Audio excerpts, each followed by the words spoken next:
दिल्ली में the readers conclave का आगाज हुआ। ये कॉन्क्लेव 2 रोज तक चलेगा, जिसमें किताबों की अहमियत को उजागर किया जाएगा। इस कॉन्क्लेव में मुल्क के मशहूर राइटर्स जमा हुए हैं जो किताबों की अहमियत पर अपने लेक्चर देंगे और यहाँ नौजवानों के सवालों का जवाब देंगे। सलाम टीवी ने इस कॉन्क्लेव का जायजा लिया।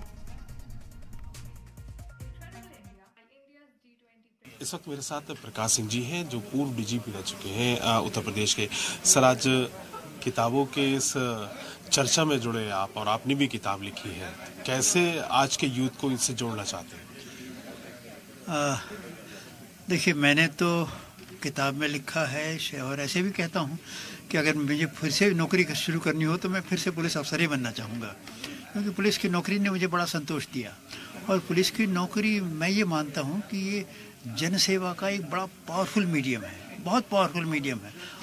ठीक है, बहुत सारे कंस्ट्रेंट्स हैं आपके कि आप ये करिए वो मत करिए, पर फिर भी आपके पास जितनी ताकत है उससे अगर आप लोगों को न्याय दिला सकें, जो लोग प्रताड़ित हो रहे हैं माफिया द्वारा उन्हें आप बचा सकें, माफिया को आप अंदर कर सकें, समाज में एक अच्छे थोड़ा खुशहाली का वातावरण और पैदा कर सकें, मतलब असुरक्षा की भावना कम हो, लगे कि नहीं हमारा पुलिस हमारी मित्र है, पुलिस हमारी दोस्त है, हमारी रिपोर्ट लिखी जाएगी।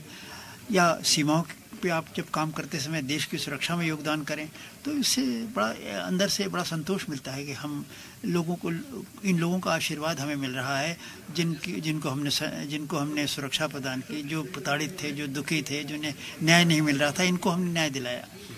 तो ये बिल्कुल। तो सर, आज का जो ये पाठक समागम है, कई सारी किताबों पर चर्चा हो रही है। आपने भी अपनी किताब में अपनी जीवनी जो है वो बयान की है कि मैंने किस तरह से अपने करियर को रखा है इस किताब में। तो आज का जो यूथ है, तो उस यूथ के लिए क्या मैसेज है आपकी किताब के माध्यम से और आज के इस कार्यक्रम के माध्यम से? मेरा मैसेज यही है कि आप सच्चाई के रास्ते पर चलते हुए, ईमानदारी से काम करते हुए भी आप उच्चतम स्तर तक पहुँच सकते हैं। इसलिए आप जो भी काम कर रहे हों, जिस क्षेत्र में भी काम कर रहे हो, आप सच्चाई का रास्ता मत त्यागिए, नैतिकता मत छोड़िए, ईमानदारी मत छोड़िए, समाज में कुछ सुधार लाने की भावना को मत त्यागिए, देश के प्रति अपनी प्रतिबद्धता बनाए रखिए। बिल्कुल। सर, एक सवाल लास्ट ये कि माटी ट्रस्ट के द्वारा जो ये रीडर्स कॉन्क्लेव और आयोजित किया जा रहा है, इसके लिए क्या कहेंगे, इस पहल के लिए क्या कहेंगे? नहीं, बड़ी अच्छी पहल है। इस मतलब पढ़ने की जो अभिरुचि है लोगों में, और न केवल जागृत रहे बल्कि और उसको बढ़ाया जाए, उस दिशा में ये एक अच्छा कदम है। बिल्कुल। तो कहीं ना कहीं माटी ट्रस्ट के द्वारा ये एक अच्छा कदम है और इस तरह की पहल कहीं ना कहीं किताबों से जोड़ने का काम करने वाली है पूरी देश के लिए, जो किताबों से मोहब्बत करते हैं, जो किताबों से लगाव रखते हैं, पढ़ते हैं। तो कहीं ना कहीं आज की इस युग में जिस तरह से किताबों से जो दूरियां बनती जा रही हैं, कहीं ना कहीं इस तरह के कॉन्क्लेव वो दूरियां ख़त्म करने का काम करेंगे। वीडियो जर्नलिस्ट शेर सिंह के साथ चंगेज़ यूवी, सलाम टीवी, दिल्ली। मेरे साथ बात करने के लिए रीडर्स कॉन्क्लेव के जो कन्वीनर हैं आसिफ आजमी साहब हैं। आसिफ साहब, आज ये कॉन्क्लेव की ज़रूरत क्यों पड़ी है? आज जो 2 मिनट्स नूडल्स और 10 सेकंड बाइट्स का ज़माना आ गया है और व्हाट्सएप यूनिवर्सिटी के फॉरवर्ड हो रहे हैं, लोग किताबों से दूर हो रहे हैं। तो हम किताबों से करीब करना चाहते हैं, ओरिजिनल सोर्स से हम लोगों को करीब करना चाहते हैं, ताकि ऑथेंटिक इन्फॉर्मेशंस उनको मिल जाएं और ज्ञान का जो सागर हमारे पास है, जो लिखा गया है और जो लोग लिख रहे हैं, उससे करीब हो सके। बिल्कुल। कहीं ना कहीं एक चीज़ देखी जा रही है कि ऑनलाइन का ज़माना है, व्हाट्सएप पर लोग जाते जा रहे हैं और उसी पर ज़्यादा ऑनलाइन ज्ञान प्राप्त करने की कोशिश करते हैं।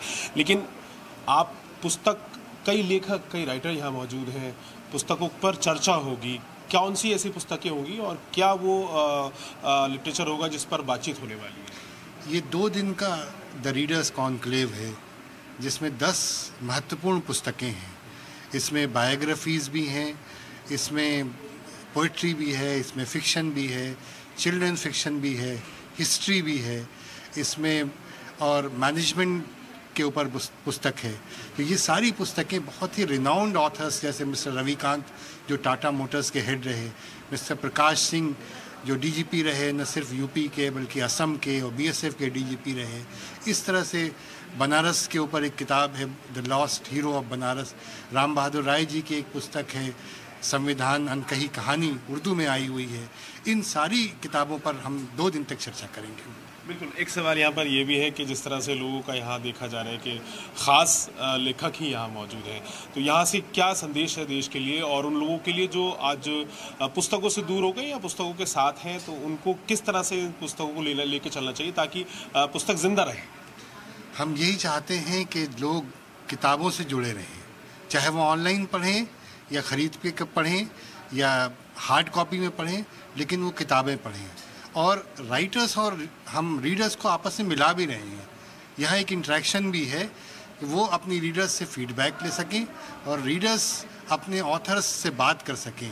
जो दूर दूर से किताबों में मिला करते हैं, वो आज रीडर्स कॉन्क्लेव में एक दूसरे से आमने सामने मिलेंगे। आज का ये रीडर्स कॉन्क्लेव कहीं ना कहीं देश के उन नौजवानों को, उन स्टूडेंट्स को एक साथ जोड़ने का काम करेगा, यानी कि किताबों की ओर खींच कर लाने का काम करेगा, जहां से हमेशा नए लेखक पैदा होते हैं और किताबों की वो जो पहले ज़माने में देखा जाता था कि सैलाब होता था, लोग जो है किताबों की तरफ पढ़ते थे। चूँकि ऑनलाइन का ज़माना है, तो कहीं ना कहीं लोगों को पुस्तकों से जुड़ना चाहिए, किताबों से जुड़ना चाहिए, वो चाहे ऑनलाइन हो या फिर ऑफलाइन हो। वीडियो जर्नलिस्ट शमशेर सिंह के साथ चंगेज़ अयूबी, सलाम टीवी।